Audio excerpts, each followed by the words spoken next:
Good afternoon to all of you. आज हम process of hybridization पढ़ेंगे। हाइब्रिडाइजेशन क्या होता है? जहाँ पे क्रॉस ब्रीडिंग इंटर ब्रीडिंग कराई जाती है टू डिफरेंट या टू डिसिमिलर प्लांट्स के बीच में, किसके लिए? To get hybrid. ठीक है, हाइब्रिड किस लिए? वो हाइब्रिड जो इसकी क्वालिटी अच्छी होगी, वो डिजीज़ रेजिस्टेंस होंगे, ठीक है ना।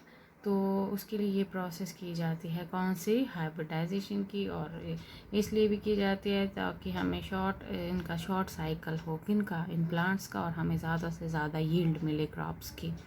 तो ये जो प्रोसेस ऑफ हाइब्रिडाइजेशन है, इसमें कुछ स्टेप्स आते हैं। सबसे पहले सिलेक्शन की जाती है पेरेंट प्लांट्स की, जिसमें डिज़ायर्ड कैरेक्टर होते हैं जो हमें चाहिए होते हैं। उन कैरेक्टर्स के बेस पे पेरेंट्स को सिलेक्ट किया जाता है। फिर उसके बाद उनकी सेल्फिंग कराई जाती है, उसके बाद उनकी एमेसिकुलेशन कराई जाती है, फिर बैगिंग है, फिर टैगिंग की जाती है, और फाइनली उनमें आर्टिफिशियल पॉलिनेशन की जाती है। इसमें कुछ टर्म्स हैं, जैसे लाइन है। लाइन क्या होता है? ये वो इंडिविजुअल्स होते हैं जो किससे रिलेट होते हैं? अपने फैमिली से या एंसेस्टर से रिलेटेड होते हैं, और उनमें सिमिलर क्या होता है? जीनोटाइप होता है। जेनेटिक कॉन्स्टिट्यूशन जो होती है वो सेम होती है, उसको हम लाइन बोलते हैं। यही जो टर्म्स हैं, जैसे लाइंस हम हाइब्रिडाइजेशन में यूज़ करते हैं, वो लाइंस क्या हैं? वो पेरेंट्स हैं, ठीक है। इमेस्कुलेशन क्या होती है? इमेस्कुलेशन का मतलब होता है जिसमें सेल्फ पॉलिनेशन नहीं होती है प्लांट्स के बीच में। और बैगिंग का मतलब क्या है? बैगिंग का मतलब होता है कॉन्टैक्ट जो होता है अनवांटेड पोलन्स के बीच में और इमेसिकेटेड फ्लावर्स के बीच में, उसकी प्रिवेंशन की जाती है। आप सिंपली याद रखेंगे जो प्रोसेस ऑफ हाइब्रिडाइजेशन है, पहले इसमें सिलेक्शन की जाती है, फिर सेल्फिंग होती है, फिर एमेसिकुलेशन होती है, फिर बैगिंग होती है, फिर टैगिंग, और फाइनली उनमें फिर क्रॉसिंग की जाती है। किसके लिए? डिज़ायर्ड क्वालिटी के लिए, ठीक है। सबसे पहले सिलेक्ट किए जाते हैं पेरेंट्स विद डिज़ायर्ड करेक्टर्स। पहले वो जो हमें चाहिए होते हैं करेक्टर्स नए क्रॉप वैरायटी के लिए, वो सिलेक्ट किए जाते हैं, ठीक है ना। तो वो वाले पेरेंट्स जो हैं उनको सिलेक्ट किया जाता है जिनके कैरेक्टर्स हमें चाहिए होते हैं, ठीक है। फिर दूसरा क्या किया जाता है? सेल्फिंग कराई जाती है। सेल्फिंग का मतलब क्या है? जब हम प्लांट्स को सिलेक्ट करते हैं, फिर उनमें सेलर ब्रीडिंग की जाती है। सेलर ब्रीडिंग उनमें कराई जाती है ताकि उनमें होमोजाइगसिटी आ जाए। किन में? होमोजाइगस क्या होते हैं?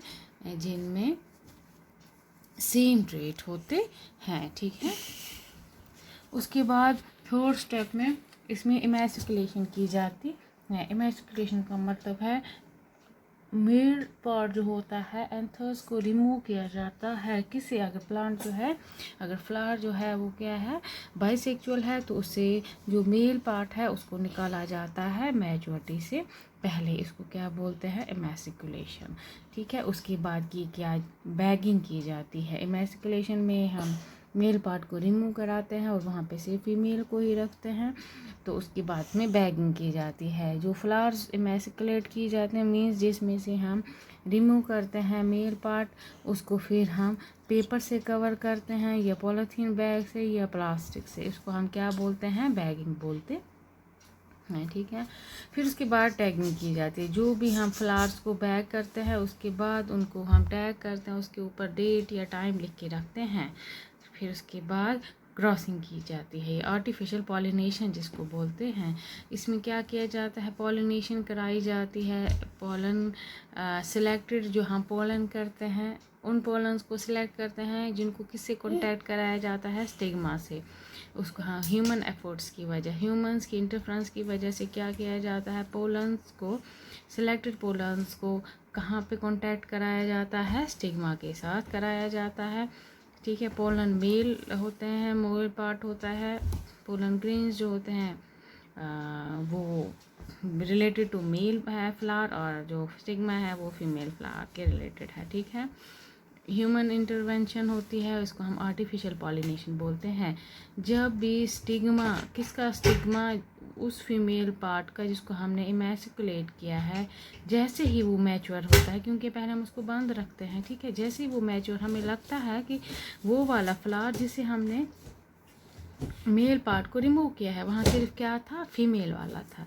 जैसे ही वो क्या हो जाता है, वो मैच्योर हो जाता है, फिर हम जो उसके ऊपर बैगिंग की जाती है, जो हमने बैग लगाया होता है फीमेल पार्ट के ऊपर, उसको निकाला जाता है थोड़ी देर के लिए। फिर उस स्टिग्मा के ऊपर डस्टिंग की जाती है, किससे, पोलन ग्रेन्स, पोलन्स जो हमें चाहिए होती हैं, उन मेल पार्ट का पोलन निकाल के उसके ऊपर ब्रश से हम लगाते हैं, किसके ऊपर, स्टिग्मा के ऊपर। ठीक है, आपने क्या किया, आपने पहले सिलेक्ट किया, फिर उनकी सेल्फिंग की, उसके बाद आपने इमेसिकुलेशन की, जिसमें से आपने मेल पार्ट को रिमूव किया बाइसेक्सुअल फ्लावर से, वहाँ सिर्फ क्या रहता है, फीमेल रहता है। तो उसको फिर फीमेल को ऊपर आपने बैग किया, पेपर प्लास्टिक से कवर किया, फिर उस पर नाम भी लिख के रखा, डेट टाइम सब लिख के रखा। उसके बाद आपने क्रॉसिंग कराई, किसके एफर्ट्स से, ह्यूमन एफर्ट्स की वजह से। पोलन्स को किसके कांटेक्ट में लाया, स्टिग्मा के कांटेक्ट में। जैसे ही स्टिग्मा जो है वो मैच्योर होता है, तो बैग को रिमूव करके उसके ऊपर वो डस्टिंग कराई जाती है, किसकी, पोलन्स की, किसके हेल्प से, ब्रश की हेल्प से।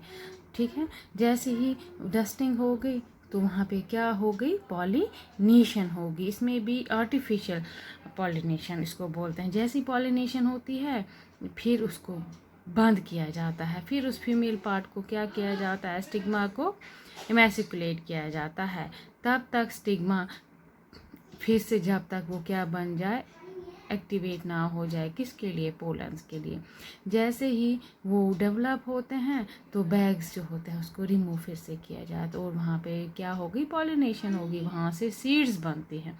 वो सीड्स जो उन फ्लावर्स की वजह से बनते हैं उनको हाइब्रिड बन गए, वो यहाँ क्या बन गए, F1 सीड्स। फिर वही F1 सीड जो हैं फिर वो F2 सीड देते हैं। ठीक है, ये जो हाइब्रिडाइजेशन की प्रोसेस है, इससे हमें क्या मिलता है, एक बेटर क्रॉप यील्ड मिलती है, अच्छी क्वालिटी के सीड मिलते हैं। अच्छा, उनमें अर्ली राइपनिंग, वो जल्दी पकते हैं, मीन शॉर्ट लाइफ स्पैन होता है, उनका लाइफ साइकिल होता है, और वो डिजीज़ रेजिस्टेंस भी होते हैं। इसकी वजह से ग्रीन रेवोल्यूशन आती है, मीन्स हमें ज़्यादा से ज़्यादा फूड प्रोडक्शन मिलती है। हाइब्रिड जो है मीन्स हमें अच्छी यील्ड देता है, अच्छी क्वालिटी की अच्छी क्वांटिटी भी मिलती है हाइब्रिड से, और शॉर्ट साइकिल कंप्लीट होता है। हम एक सीज़न, मतलब एक सीज़न में या एक साल में ज़्यादा क्वांटिटी ऑब्टेन करते हैं, किन की, इन हाइब्रिड्स के, और वो जल्दी पक जाते हैं और डिजीज़ रेजिस्टेंस भी होते हैं। ठीक है, एक इसमें और टर्म आती है, आप ये स्टेप्स याद रखेंगे। ठीक है ना, पहले आप क्या करते हैं, पहले आपने सिलेक्ट किया, फिर सेल्फिंग की, फिर इमेसिकुलेशन कराया, फिर उसके बाद बैगिंग है, टैगिंग है, और लास्ट में आपने क्रॉस पॉलिनेशन कराया। पॉलिनेशन के बाद आपको हाइब्रिड मिला, F1 सीड मिले, वही फिर F2 सीड भी देते हैं। इससे हमें अच्छी क्वालिटी के सीड मिली, बेटर क्वालिटी के मिले, अर्ली राइपनिंग थी और डिजीज़ रेजिस्टेंस भी थी। हेटेरोसिस का मतलब है हाइब्रिड की सुपीरियरिटी होती है, कम पेरेंट से ज़्यादा वो सुपीरियर होता है। कुछ ट्रेड्स में उसको हम हाइब्रिड विगर बोलते हैं। ये सुपीरियरिटी जो होती है हाइब्रिड की पेरेंट से ज़्यादा होती है, उसको हाइब्रिड विगर बोलते हैं। ये किस में यूज़ की जाती है, मेज़ हो गया, शुगर कैन, राइस हो गया, वीट, बार्ले हो गया, टोमेटो या कुकम्बर हो गया। आप याद रखते हैं सुपीरियरिटी जो होता है हाइब्रिड का, किसी एक पेरेंट से ज़्यादा अगर वो हाइब्रिड सुपीरियर होगा किसी भी ट्रेट में, उसको हम हाइब्रिड विगर बोलते हैं। ठीक है, आप ये याद रखेंगे, इसको हम क्या बोलते हैं, ये बाकी मैं आपको फिर कल बताऊंगी। Thank you.